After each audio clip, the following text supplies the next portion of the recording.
Hoy en día, ya no observamos anomalías meteorológicas aisladas, sino señales de una desestabilización sistémica del sistema climático del planeta. El volumen de calor acumulado por los océanos del mundo. Esto equivale aproximadamente a 37 años del consumo total de energía de toda la humanidad. Las consecuencias pueden incluir granizo de mayor tamaño, patrones de precipitaciones más anómalos y transiciones más bruscas entre la sequía y las lluvias torrenciales. La humanidad ha observado visualmente menos del 0,001% de esa región. Hoy en día, los océanos del mundo no solo se están calentando rápidamente, la propia tasa de calentamiento está acelerándose.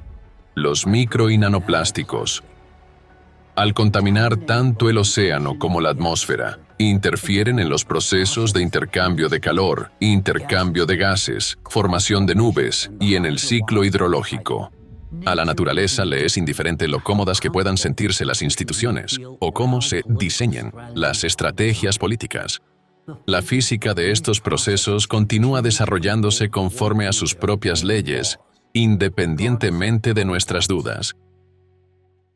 Saludos, mi nombre es Egon Cholakian. Hoy me gustaría abordar una de las cuestiones más trascendentales en la ciencia del clima, el calentamiento del océano. Examinaremos cómo el calentamiento acelerado del océano ya está superando los límites de los modelos aceptados, qué procesos pueden estar desarrollándose en las profundidades oceánicas y cómo estos cambios están transformando nuestra comprensión de la previsibilidad climática. Hoy en día, ya no observamos anomalías meteorológicas aisladas, sino señales de una desestabilización sistémica del sistema climático del planeta. Permítanme recordarles que ya en las primeras semanas de febrero de 2026, la Organización Meteorológica Mundial se vio obligada a declarar oficialmente que el año ya había estado marcado por calor extremo, frío, precipitaciones e incendios forestales. Enero de 2026 fue el quinto enero más cálido jamás registrado. Al mismo tiempo, Europa experimentó su enero más frío desde 2010. Para alguien que no esté familiarizado con la física del sistema climático, esto puede parecer una contradicción. Sin embargo, en realidad, es uno de los indicadores más claros de desestabilización. Cuando el sistema climático se desplaza fuera del equilibrio, no significa que las temperaturas simplemente aumenten de manera uniforme en todas partes. Lo que sí significa es que los mecanismos habituales que distribuyen el calor, la humedad y las masas de aire comienzan a desintegrarse. El comportamiento de las corrientes en chorro se ve alterado. El vórtice polar se debilita y se deforma. El aire frío del Ártico se desplaza muy al sur, mientras que el aire cálido se introduce en regiones donde antes apenas aparecía. Precisamente por eso, incluso cuando el planeta sigue acumulando calor en general, empezamos a observar no solo olas de calor, sino también episodios de frío extremo. Y esto ya está ocurriendo. En el hemisferio norte, a comienzos de 2026, las incursiones de aire frío afectaron tanto a Europa como a América del Norte. Europa experimentó una serie de tormentas acompañadas de fuertes precipitaciones, vientos intensos y oleaje elevado, que se extendieron desde Irlanda y el Reino Unido hasta Portugal, España y todo el Mediterráneo.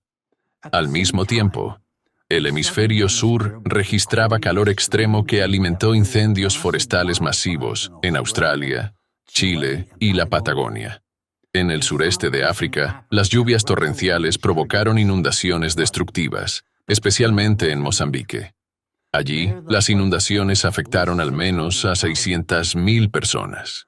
Cientos de miles fueron desplazadas y aproximadamente 30.000 viviendas quedaron destruidas o gravemente dañadas. Estos desastres naturales ocurren en distintas partes del mundo, pero el sistema climático los conecta a través de un único proceso común: el calentamiento anómalo del océano. Es el océano anormalmente calentado el que transfiere cada vez más energía y humedad en exceso a la atmósfera.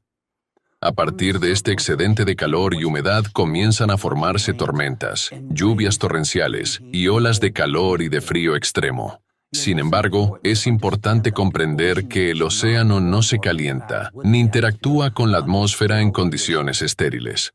Este delicado sistema ya ha sido alterado por otro factor de origen antropogénico: los micro y nanoplásticos. Al contaminar tanto el océano como la atmósfera, interfieren en los procesos de intercambio de calor, intercambio de gases, formación de nubes y en el ciclo hidrológico. El vapor de agua en el aire no se condensa en gotas de lluvia por sí solo. Necesita partículas alrededor de las cuales pueda producirse la condensación, los llamados núcleos de condensación. En condiciones normales, estos incluyen partículas de polvo, sal marina, hollín y otros aerosoles. Hoy en día, los nanoplásticos están presentes en cantidades medibles tanto en el océano como en la atmósfera. Las investigaciones modernas muestran que estas partículas pueden interferir en la microfísica de las nubes y de las precipitaciones. En particular, un estudio de 2024, publicado en una revista de la Sociedad Química Estadounidense, demuestra que el plástico atmosférico puede participar en los procesos de formación de nubes y, debido a sus propiedades físicas, puede actuar como núcleos potenciales de condensación y como partículas nucleadoras de hielo. En otras palabras, los micro y nanoplásticos están empezando a participar directamente en la formación de nubes y en la condensación de la humedad atmosférica. Esto, a su vez, influye en cómo, dónde y con qué intensidad se producen las precipitaciones. Las consecuencias pueden incluir granizo de mayor tamaño, patrones de precipitaciones más anómalos y transiciones más bruscas entre la sequía y las lluvias torrenciales. Dado que la influencia de las partículas cargadas de micro y nanoplásticos está en gran medida ausente de los modelos actuales, estas introducen de facto una variable adicional de ruido en el sistema. Como resultado, pueden aumentar la incertidumbre tanto de las previsiones meteorológicas a corto plazo como de las proyecciones climáticas a largo plazo. Sin embargo, la influencia del plástico no se limita a la atmósfera. El océano y la atmósfera juntos forman un único sistema climático. El agua posee una capacidad única para acumular enormes cantidades de calor mientras aumenta gradualmente su temperatura. Una capa de 10 metros de agua oceánica puede absorber más calor que toda la atmósfera de la Tierra. Durante el día, el océano absorbe calor y por la noche lo libera de nuevo hacia la atmósfera, suavizando las fluctuaciones de temperatura en el aire y funcionando como un aire acondicionado climático natural. Además, el océano extrae calor de las placas litosféricas y lo libera nuevamente a la atmósfera. Existen razones de peso para creer que la contaminación a gran escala del océano por micro y nanoplásticos está empezando a alterar este sistema finamente equilibrado de termorregulación. Según los datos disponibles, las partículas de nanoplástico se concentran al menos en 3 capas clave del océano: cerca de la superficie, en el fondo marino y en la termoclina, donde la temperatura y la densidad del agua cambian bruscamente. Las partículas de plástico con carga superficial interactúan con las moléculas de agua a nivel de los enlaces de hidrógeno. Como resultado, las propiedades físicas y químicas del agua marina comienzan a modificarse. La transferencia de calor hacia la atmósfera se ralentiza y empiezan a formarse zonas de sobrecalentamiento dentro de la columna de agua del océano. Esto nos lleva a una cuestión de importancia fundamental. Sí, según nuestra evaluación, los micro y nanoplásticos ejercen efectivamente una influencia significativa sobre el régimen térmico de los océanos del mundo. Pueden alterar el intercambio de calor, modificar las propiedades del agua, interferir en el intercambio de gases entre el océano y la atmósfera, influir en la formación de nubes y afectar al ciclo hidrológico. Sin embargo, a pesar de la gravedad de este factor, es necesario comprender claramente un punto: los micro y nanoplásticos no son en sí mismos una fuente de calor. Simplemente alteran el mecanismo natural mediante el cual el calor se libera. Y esto nos conduce a la cuestión central. Si los micro y nanoplásticos no generan calor, ¿cuál es entonces la fuente del calor adicional que ahora se está detectando en el océano? Para responder a esta pregunta, permítanme recurrir a los hechos disponibles. Hoy en día, los océanos del mundo no solo se están calentando rápidamente, la propia tasa de calentamiento está acelerándose. Nuevos estudios publicados en 2024 a 2025 muestran que el aumento de la temperatura oceánica ya no puede describirse como un proceso estable y gradual.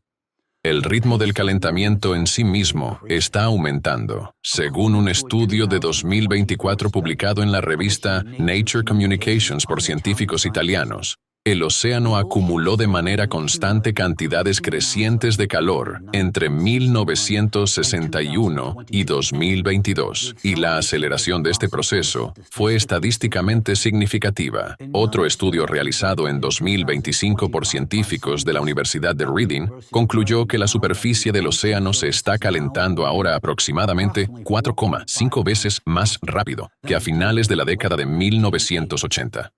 En aquel entonces, la tasa de calentamiento era de aproximadamente 0,06 grados Celsius por década.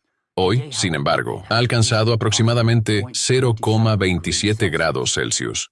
Tradicionalmente, este calentamiento se ha explicado por las emisiones antropogénicas de gases de efecto invernadero. Sin embargo, en los últimos años, el ritmo del calentamiento ha comenzado a superar cada vez más lo que se esperaba según los modelos climáticos existentes.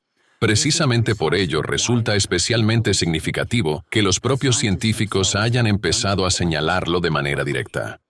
Conviene recordar que a lo largo de 2023 y a comienzos de 2024, las temperaturas globales del océano alcanzaron niveles récord durante 450 días consecutivos, un acontecimiento que en ese momento no tenía precedentes en el registro observacional. El Dr. Brian McNulty, investigador asociado principal en la Escuela Rosenstiel de Ciencias Marinas y Atmosféricas de la Universidad de Miami, describió esta situación en una entrevista con NBC News. Y cito, "No se trata solo de un año entero con temperaturas oceánicas récord, sino del margen por el que se están superando esos récords. Ni siquiera se acerca a lo que fue el récord anterior". Fin de la cita. En ese momento, Gavin Schmidt, director del Instituto Goddard de Estudios Espaciales de la NASA, declaró en una entrevista con AFP que podrían estar implicados factores que anteriormente no habían sido tenidos en cuenta en lo que está ocurriendo. Permítanme citar también sus palabras. Y nuevamente cito, "Las tendencias a largo plazo las comprendemos y están impulsadas por los gases de efecto invernadero, están impulsadas por efectos antropogénicos. Pero lo que ocurrió en 2023 fue eso. Y además algo más. Y ese algo más es mucho mayor de lo que esperábamos o de lo que por ahora podemos explicar". Fin de la cita. En esencia, esto significó que las temperaturas observadas no solo superaron los récords anteriores, apuntaron a la presencia de un mecanismo adicional de calentamiento que se sitúa más allá de las tendencias habituales a largo plazo descritas por los modelos climáticos existentes. El geofísico marino británico Dr. Rob Larter también ofreció un comentario muy revelador en The New York Times. Y nuevamente cito, "Es bastante alarmante, en parte porque no estoy escuchando a ningún científico que tenga una explicación convincente de por qué estamos viendo una desviación tan grande. Pero la impresión en este momento es que las cosas han ido más lejos y más rápido de lo que esperábamos". Fin de la cita. El profesor John Abraham, de la Universidad de St. Thomas, también habló con franqueza sobre este tema. Cito, "Temo que pueda estar ocurriendo algo más que esté provocando un cambio a largo plazo en las temperaturas de la superficie del mar que no habíamos previsto". Fin de la cita. Escuchen lo que dijo a continuación. Vuelvo a citar. "Lo que vemos ahora impulsando las altas temperaturas es algo adicional a El Niño y no puede explicarse con los argumentos que se daban hace 6 meses o hace 12 meses. Las temperaturas de la superficie del mar son más altas en otras zonas y muy lejos de las áreas de influencia de El Niño". Fin de la cita. Esta fue otra voz más que respaldó la hipótesis de que los cambios a largo plazo en la temperatura del océano pueden estar influidos por factores previamente desconocidos o no tenidos en cuenta, ausentes en los modelos existentes. Igualmente importante es el hecho de que el calentamiento anómalo no se detuvo en 2025. Aunque las temperaturas de la superficie del océano el año pasado no alcanzaron un récord absoluto, un análisis internacional publicado el 9 de enero en la revista Advances in Atmospheric Sciences mostró que en 2025 el océano acumuló más calor que en cualquier otro año del registro observacional moderno. En otras palabras, la superficie del océano no estableció un récord absoluto. Sin embargo, la cantidad total de calor absorbida por la columna de agua a lo largo del año sí alcanzó un nivel récord. El volumen de calor acumulado por los océanos del mundo, el denominado contenido de calor oceánico, aumentó en 23 zetajulios en 2025. Esto equivale aproximadamente a 37 años del consumo total de energía de toda la humanidad. Si realmente está actuando un factor adicional dentro del sistema climático, uno que no ha sido incorporado a los modelos existentes, bien podría ser una de las razones por las que el océano no solo se está calentando rápidamente, sino que lo hace con una aceleración creciente. El año 2025 es especialmente importante precisamente porque nos permite ver esto con mayor claridad. La superficie del océano ese año no mostró un calentamiento récord. Sin embargo, la cantidad de calor acumulada a lo largo de toda la columna de agua alcanzó el nivel más alto en el registro observacional. Esto nos lleva a una conclusión fundamental. En 2025, este factor desconocido no actuó desde la superficie. Es posible que sus consecuencias se hagan visibles más adelante en la superficie del océano. Pero un hecho ya es evidente. En 2025, el océano recibió una cantidad récord de calor adicional. Y es aquí donde la cuestión se vuelve particularmente urgente. Permítanme repetirlo. Si los micro y nanoplásticos solo pueden retener el calor al alterar su disipación natural, pero no lo generan por sí mismos, ¿de dónde procede entonces este calentamiento adicional del océano? Para explorar esta cuestión, descendamos a las profundidades del océano. Estudios recientes muestran que el calentamiento no solo se está produciendo en la superficie, sino también en las capas más profundas del océano. Científicos de la Administración Nacional Oceánica y Atmosférica, NOAA, han constatado que, en la cuenca argentina, el calentamiento por debajo de los 4.500 metros de profundidad se produjo entre 2009 y 2019, a un ritmo aproximado de 0,02 grados Celsius por década. A primera vista, esta cifra puede parecer pequeña. Sin embargo, no estamos hablando de un pequeño volumen de agua, sino de las inmensas masas del océano profundo. Aumentar la temperatura de una masa así incluso en fracciones de grado requiere un aporte enorme de energía. Además, a esas profundidades, las variaciones de temperatura suelen medirse en milésimas de grado, lo que significa que el cambio registrado fue cientos de veces mayor que las fluctuaciones habituales. Un patrón similar se ha observado en las aguas al sur del Círculo Polar. En 2020, oceanógrafos del Instituto Alfred Wegener, Centro Helmholtz para la Investigación Polar y Marina, constataron que durante las 3 décadas anteriores, las aguas del mar de Weddell, en la Antártida, a profundidades superiores a los 2.000 metros, se estaban calentando 5 veces más rápido que el resto de los océanos del mundo. Al mismo tiempo, según los propios investigadores, los 700 metros superiores de la columna de agua prácticamente no mostraban calentamiento alguno. En 2018, en un artículo publicado en la revista Oceanography, los científicos subrayaron que existe un consenso creciente dentro de la comunidad científica, según el cual el calentamiento oceánico también afecta a capas aguas situadas a más de 2.000 metros de profundidad. Resulta especialmente significativo que, según su revisión, a profundidades por debajo de los 4.000 metros, las cuencas más meridionales del océano profundo se estén calentando aproximadamente 10 veces más rápido que las del norte. Este consenso también quedó reflejado en el informe del Panel Intergubernamental sobre el Cambio Climático, IPCC, de 2013, basado en una serie de otros estudios. El informe reconocía que el océano no se está calentando únicamente en la superficie. La capa de agua situada entre profundidades de 700 y 2.000 metros ha estado acumulando calor al menos desde 2003. El IPCC también señaló que el calentamiento se extiende a profundidades mucho mayores, desde alrededor de los 3.000 metros hasta casi el fondo oceánico, especialmente en las aguas de fondo antárticas. Además, el informe afirmaba que las tasas más altas de calentamiento del océano profundo a escala global se observaban a profundidades de alrededor de 4.500 metros.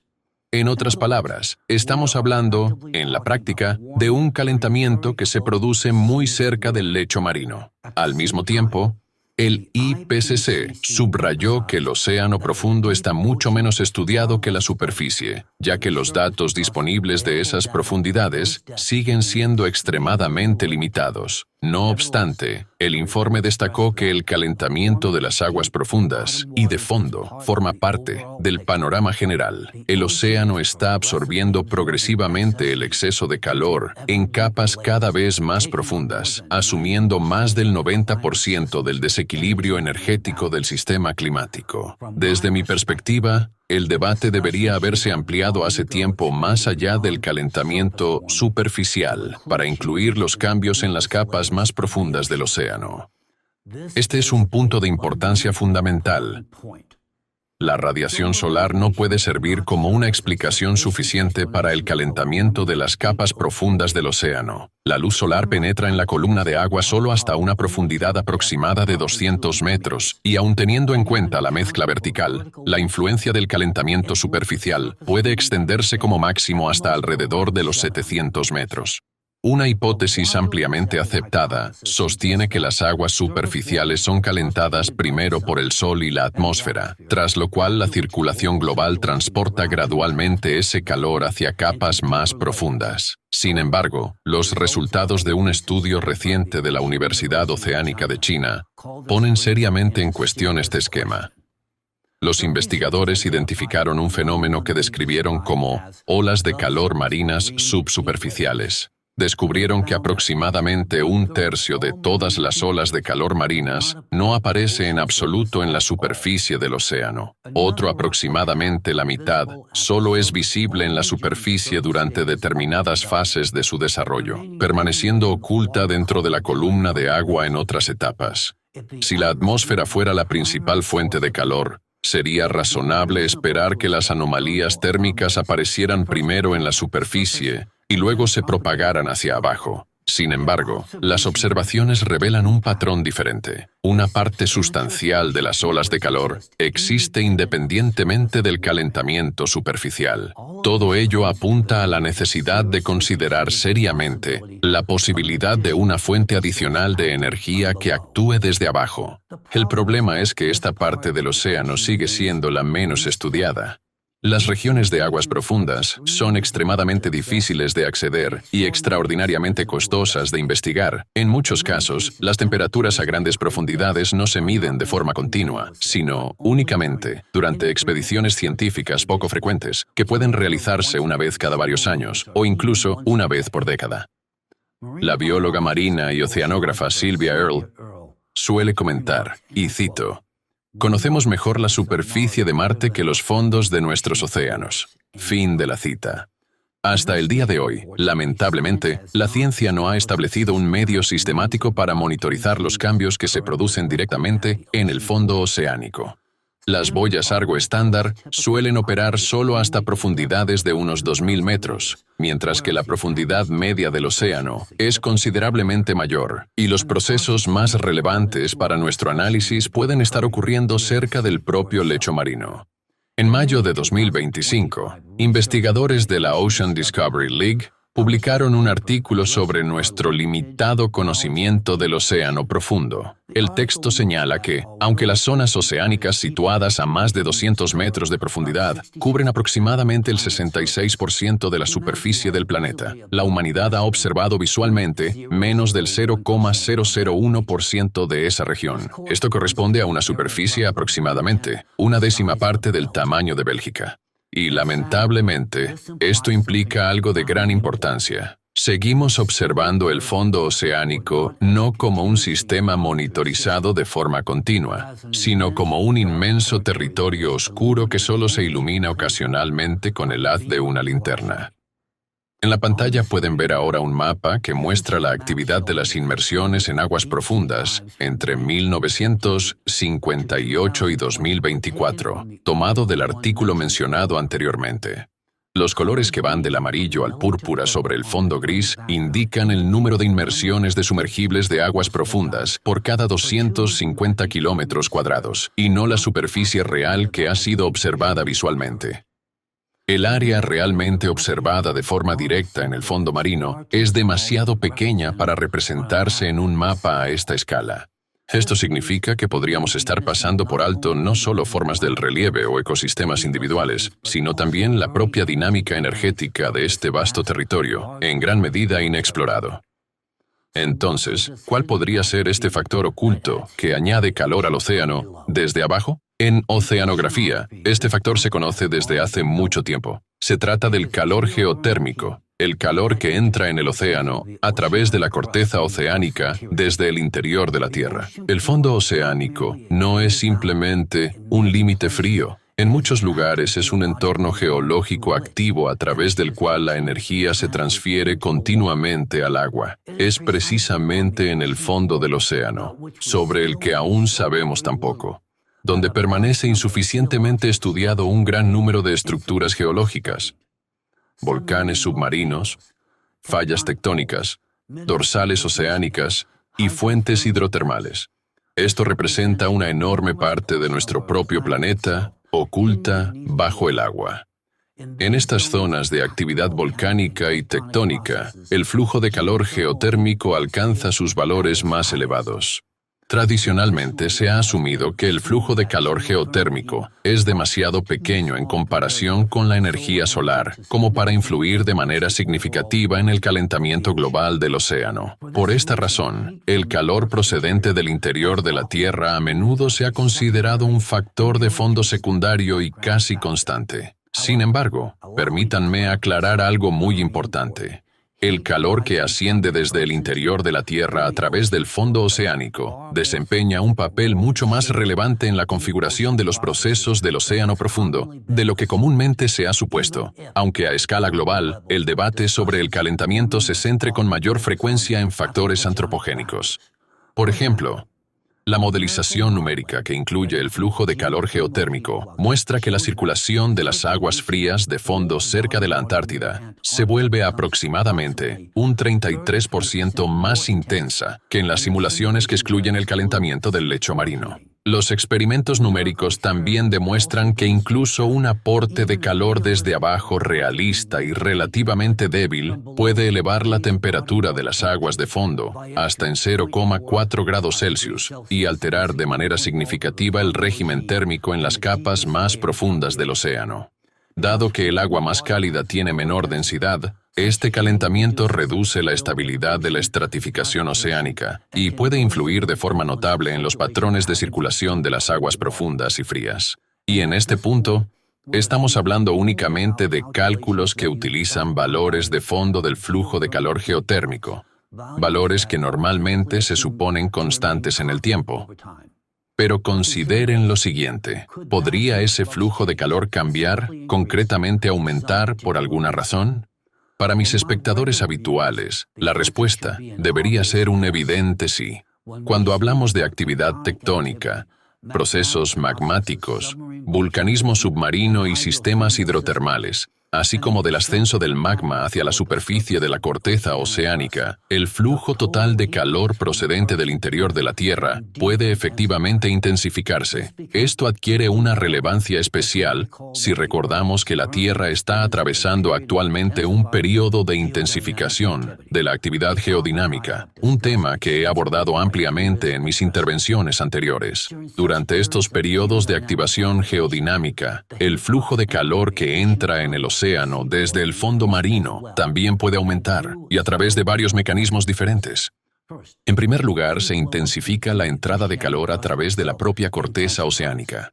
Cuando masas magmáticas más calientes se aproximan a su base, aumenta la transferencia de calor hacia arriba, desde el interior de la Tierra hasta las rocas del fondo, y luego hacia las aguas profundas. En otras palabras, el lecho marino comienza a funcionar como una superficie más caliente, a través de la cual entra de manera continua energía térmica adicional en el océano. En segundo lugar, el aumento del calentamiento interno va acompañado de un incremento de la actividad sísmica. No se trata simplemente de una cadena de terremotos aislados. Es una señal de que la redistribución de energía y tensiones se está intensificando en las profundidades de la Tierra, de que la corteza y el manto superior están entrando en un estado más dinámico. Como resultado, las fallas, las zonas de dorsales oceánicas, las regiones de deformación del fondo marino y otras estructuras geológicas se vuelven más activas, lo que permite que el calor profundo se transfiera hacia arriba con mayor facilidad. Un ejemplo de la influencia localizada de la actividad sísmica sobre la liberación de calor fue demostrado por un grupo internacional de científicos ya en 2004. Presentaron varios casos llamativos en los que secuencias de terremotos submarinos estuvieron acompañadas de aumentos bruscos y altamente localizados de la temperatura del mar, e incluso de cambios temporales en las corrientes oceánicas. Según sus observaciones, primero se produjo un enjambre de terremotos en el fondo oceánico a profundidades de alrededor de 10 kilómetros, que duró varios días o incluso semanas. Algún tiempo después, los mapas satelitales comenzaron a mostrar zonas de agua anómalamente cálidas sobre la misma región. En un caso en el mar Adriático, las temperaturas superficiales aumentaron en más de 5 grados Celsius. En la zona de los estrechos turcos, durante el verano de 2003, se registraron anomalías superiores a 9 grados Celsius. Para explicar estos fenómenos, los autores propusieron una hipótesis audaz. Los procesos profundos que ocurren en el límite entre el núcleo y el manto de la Tierra calientan la base de la litosfera, intensifican el magmatismo y las emisiones hidrotermales en el fondo oceánico, y este calor adicional alcanza posteriormente la superficie semanas o meses después, en forma de anomalías cálidas y cambios en la circulación oceánica.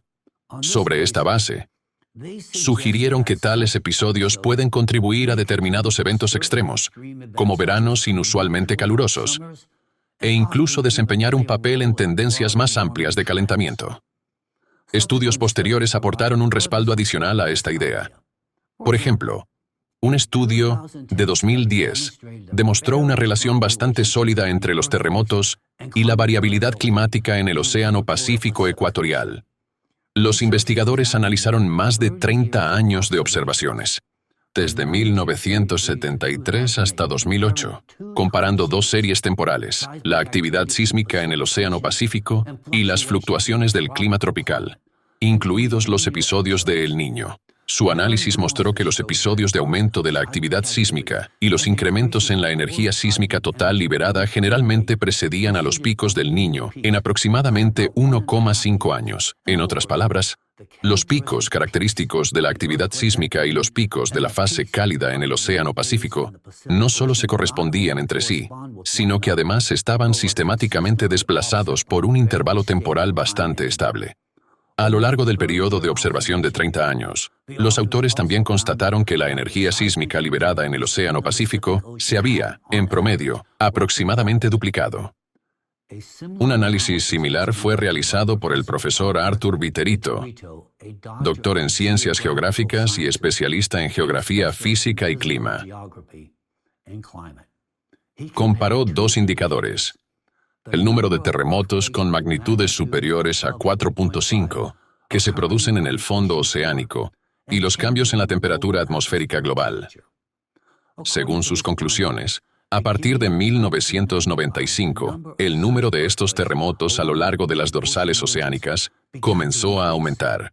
Estas dorsales forman un sistema montañoso submarino global que se extiende aproximadamente a lo largo de 60.000 kilómetros, donde se crea activamente nueva corteza oceánica. Como demostró Viterito, existe una relación bastante sólida entre el incremento de la actividad sísmica en estas zonas y el aumento de la temperatura global. El coeficiente de correlación es superior a 0,78. Para datos climáticos de esta escala, este valor se considera muy elevado, lo que indica una correlación estadísticamente significativa y digna de atención. Al mismo tiempo, el aumento de la temperatura atmosférica no se produce de forma simultánea. En cambio, sigue al incremento de la actividad sísmica con un retraso aproximado de 2 años. Según la hipótesis del profesor, esta relación puede explicarse por el hecho de que la intensificación de la actividad sísmica y volcánica a lo largo de las dorsales oceánicas incrementa las emisiones hidrotermales y aporta un calentamiento adicional al agua del océano. Este calor extra se transfiere posteriormente a la atmósfera con un retraso de alrededor de 2 años. La tercera vía a través de la cual el calor se transfiere desde el interior de la Tierra es la intensificación de la actividad volcánica, incluido el vulcanismo submarino. Cuando el magma asciende y se aproxima a la superficie de la corteza oceánica, no solo calienta las rocas circundantes, sino que en algunos lugares también irrumpe hacia niveles superiores, formando fuentes de calor localizadas pero extremadamente intensivas en energía. Esto ya no es un efecto de fondo uniforme y débil, sino potentes pulsos de energía térmica liberados en el océano. Es importante comprender que el vulcanismo submarino no es una excepción rara, sino una de las formas principales de actividad volcánica en la Tierra. Según estimaciones actuales, alrededor del 75% de todas las erupciones volcánicas del planeta se producen bajo el agua. En muchos casos, las consecuencias de estas erupciones en aguas profundas no son visibles en la superficie del océano. Como resultado, solo observamos una parte de lo que está ocurriendo, y a menudo no podemos evaluar plenamente la verdadera magnitud de la actividad volcánica submarina. No obstante, incluso las observaciones disponibles indican que muchos sistemas volcánicos en todo el mundo están mostrando actualmente signos de una actividad anómala creciente. Según datos de la institución Smithsonian, el número de días al año en los que se registran erupciones volcánicas a escala mundial ha ido aumentando. Además, no solo ha cambiado la frecuencia. Cada vez se reportan más casos en los que la lava expulsada presenta propiedades inusuales. Está sobrecalentada y posee una composición química atípica, característica del magma, que asciende desde las capas más profundas del manto. Esto es especialmente importante en el contexto de nuestra conversación, ya que este tipo de magma transporta mayores cantidades de energía interna profunda. Si estos procesos se están intensificando no solo en tierra firme, sino también en las zonas de vulcanismo submarino, ello implicaría una entrada adicional de calor en el océano desde abajo, a través del calentamiento de las rocas circundantes, la liberación de magma y el fortalecimiento general de las emisiones térmicas desde el fondo marino. La cuarta vía de transferencia de calor desde el interior de la Tierra es la activación de los sistemas hidrotermales. En esencia, se trata de canales naturales de intercambio térmico entre el interior terrestre y el océano. El agua marina penetra en capas de rocas calentadas, se calienta, se enriquece con minerales y luego regresa al océano en forma de descargas hidrotermales calientes. Si la energía interna de la Tierra aumenta, estos sistemas comienzan a funcionar con mayor intensidad, transfiriendo mayores cantidades de calor al agua circundante. El punto clave es simplemente este. Durante los periodos de activación geodinámica, el océano no recibe simplemente un poco más de calor desde abajo. Todo el sistema de transferencia de energía desde el interior de la Tierra hacia el océano se intensifica. Aumentan tanto el flujo geotérmico de fondo a través del lecho marino, como las liberaciones localizadas de calor en las zonas de fallas, vulcanismo y actividad hidrotermal. En tales periodos, el fondo oceánico deja de ser únicamente un límite y pasa a convertirse en una fuente de calentamiento mucho más activa. Además, estas fases de activación pueden variar en su escala. Episodios relativamente moderados son seguidos por intervalos más intensos durante los cuales cantidades considerablemente mayores de energía penetran en las capas profundas del interior del planeta. Durante estas fases más fuertes, el interior de la Tierra se calienta con mayor intensidad, el ascenso del magma se vuelve más vigoroso, la deformación de la corteza aumenta, crecen el número y la magnitud de los terremotos, y la actividad volcánica se intensifica. Como consecuencia, se transfiere aún más calor al océano desde abajo. En otras palabras, no estamos tratando con fluctuaciones aleatorias ni con anomalías aisladas. Estamos ante un proceso geodinámico a gran escala, en el que la energía del interior de la Tierra aumenta, se transforma en calor interno y posteriormente se libera a través del fondo oceánico. Esto significa que la contribución geotérmica al calentamiento del océano en la época actual ya no debería considerarse únicamente como un factor de fondo insignificante, sino como un componente que puede intensificarse de manera significativa. Esto plantea una cuestión metodológica fundamental.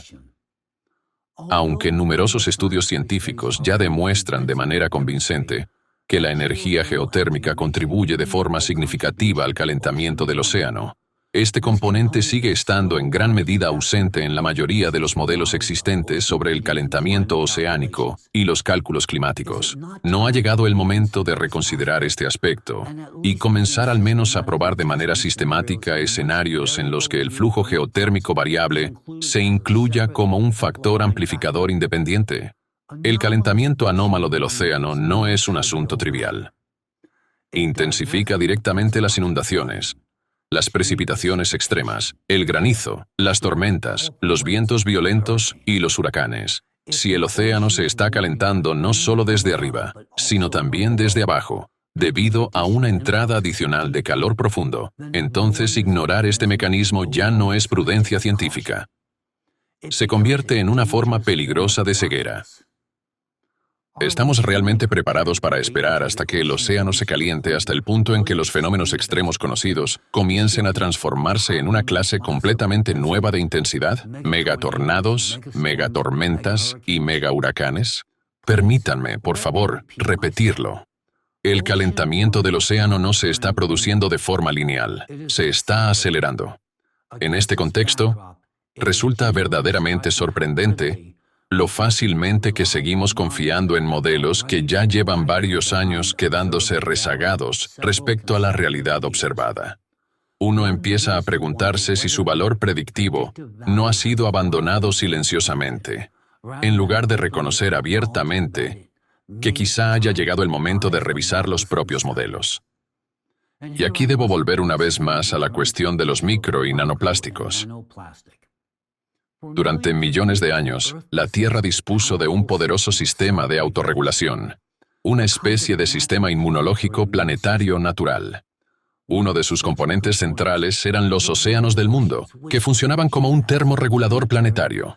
Absorbían, redistribuían y disipaban el exceso de calor, incluido el calor que ascendía desde el interior de la Tierra. Fue precisamente este mecanismo el que ayudó al planeta a atravesar periodos de activación geodinámica. Pero hemos comenzado a romper este mecanismo.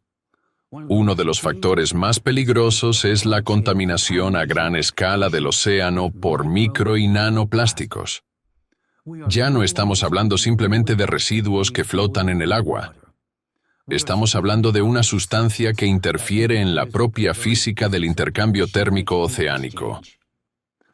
Las consecuencias de la alteración de los mecanismos finamente ajustados de transferencia de calor, debido a los micro y nanoplásticos, son mucho más graves de lo que comúnmente se supone.